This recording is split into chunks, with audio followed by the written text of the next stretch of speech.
스타트업은 딱 네 가지가 중요합니다. 이건 정확하게 아셔야 돼요. 스타트업은 뉴스밸류가 거의 나오지 않습니다. 100개가 있을 때, 100개가 존재할 때 뉴스밸류가 자연발화적으로 나올 수 있는 스타트업은 사실은 두세 개밖에 없습니다. 이 두세 개가 스스로 자연발화적으로 나오는 뉴스밸류를 믿고 우리가 홍보 활동을 하기에는 너무 힘들잖아요. 그래서 대상을, 타겟을 조금 바꿔야 돼요. 그래서 스스로의 인지도를 향상시키기 위한 작업으로서의 홍보, 그 다음에 신뢰를 구축하기 위한 홍보. 예를 들면 우리 직원으로 누군가를 뽑아야 되는데 검색을 했는데 우리 회사가 하나도 안 나와. 그러면 우리 회사 신입을 뽑을 방법이 없는 상황이 벌어지더라고요. 그리고 경쟁 상대가 있는 경우가 많잖아요. 경쟁사 동향에 우리 회사가 안 나와. 그럼 상대방이 우리를 개무시하는 상황이 벌어지거나, 상대방이거나 우리 그 투자자 같은 경우에 우리 회사는 도대체 일을 하고 있나요? 라고 물어보는 경우가 종종 있다라는. 자, 우리는 그래서 우리의 존재감을 기록하는 의미의 홍보일 가능성이 높다. 거기에서 이제 우리가 투자 유치를 위한 홍보, 자금 확보를 위한, 특히 신보, 기보 이런 데들도 검색을 한단 말이에요, 요즘에는. 그래서 스크랩을 위한 홍보, 사람들한테 알려지고 긍정적인 효과를 확산시키고 이런 고전적인 홍보가 아니라 기록에 의한 홍보가 중요하다라는 뜻을 갖고 있습니다. 그래서 이제 우리가 검색되는 회사가 되어야 된다는 게 우리 KPI 첫 번째입니다. 다른 거 다 떠나서 검색되지 않으면 우리는 실패한 거다. 그러면 좀 쉽죠? 검색될 수 있다면 우리가 블로그 하나만 잘해도 검색되잖아요. 그죠?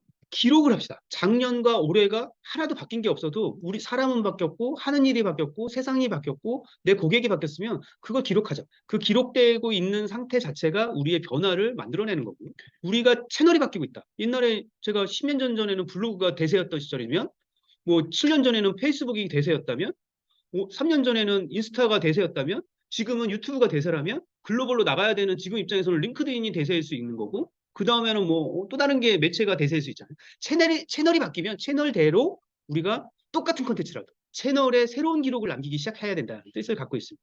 그래서 그 채널 속에서 누군가 나를 찾고 있을 때, 누군가에게 도달이 됐을 때 다시 역순으로 도달되어서 상대에게 내가 도달된 상태에서 그들이 날 찾을 때 내가 존재해야죠. 나한테 올 수 있는 연락 통로가 있어야 됩니다. 그럼 내가 계정이 있거나, 계정이 운영되거나, 연락처가 있거나, 아니면 이메일이 존재하거나, 아니면 무슨 뭐 카톡 메시지를 받을 수 있는 연락처가 있거나, 이런 게 존재해야 된다는 거죠. 이런 게 없다면 메시지를 쫙 발산하고 아무것도 없는 거예요.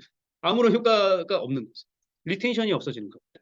그래서 이런 홍보의 되게 기본적인 목표들이 예전하고는 조금 많이 달라졌기 때문에 우리가 목표를 새롭게 한번 구성해보자. 홍보를 우리말로 바꾸면 뭘까요? 홍보, 홍익인간, 홍보, 홍보, 소식 알림. 홍익인간의 홍이 뭐예요? 홍. 이거 생각 잘 안 해봤죠? 네. 널리 알리다. 널리 알리다. 널리 알리다. 뭐를? 뭔가 알리고 싶은 거죠. 그죠? 뭔가 알리고 싶은 거예요. 뭔가를 널리 알리고 싶은 게 홍보의 기본적인 목적입니다. 이 기본적인 목적은 널리 뭔가 알리고 싶은데, 우리가 공공의 목적이면 뭔가 정보를 알려야 되고, 뭔가 사람들한테 좋고 긍정적인 메시지를 널리 알리고 싶고, 예를 들면 지진이 나면은 어디로 숨어야 된다는 무슨 가이드라인을 알리고 싶고 이럴 수도 있죠. 하지만 기업은 뭐예요? 우리의 이익을 만들어내야 되는, 창출해야 되는 목적을 갖고 있는 거잖아요. 그럼 기업은 그 이윤 창출이 목적이란 말이에요. 그럼 이윤 창출을 위한 활동을 널리 알려야죠. 이윤 창출의 목적을 알리는 게 아니라 이윤 창출을 하기 위한 목적을 숨긴 채 우리의 상대방이 알고 싶은 이야기를 메시지에 숨겨가지고 알리는 거죠. 자, 이런 스킬을 우리는 이제 홍보 기법이라는 표현을 쓰는 거예요. 뭔가를 알리는데 무엇을 숨기느냐, 누구한테 알리느냐, 어떻게 알리느냐, 무엇을 어떻게, 왜, 어떤 방법으로, 뭐 이런 느낌이 이제 우리가 얘기하는데, 기본적으로는 이제 자기 자랑이라는 거죠. 그죠? 그래서 화자가 중요하다. 화자. 누가 알릴 것이냐, 누가 알릴 것이냐, 그 누가 들어줄 것이냐, 타겟. 아까도 말씀드렸듯이 스타트업이 전 국민을 대상으로 얘기할 것이냐, 그 아닐 가능성이 높다는 말씀을 계속 드리는 거예요. 그들의 투자자 또는 그들에게 회사로 유입될 수 있는 고학력 학위자, 우리 개발자를 뽑아야 되는데, 그런 애들을 오히려 데려오려면 나는 오히려 우리가 뭔가 대단한 걸 개발하고 있음을 막 알리는 게 더 홍보 활동의 목적이 돼야 되는 거예요. 예를 들면 뭐 아자르 같은 걸 만들었어. 여성 남성이 막 아름다운 이야기를 주고받고 막, 근데 돈을 많이 벌어. 이걸 알릴까?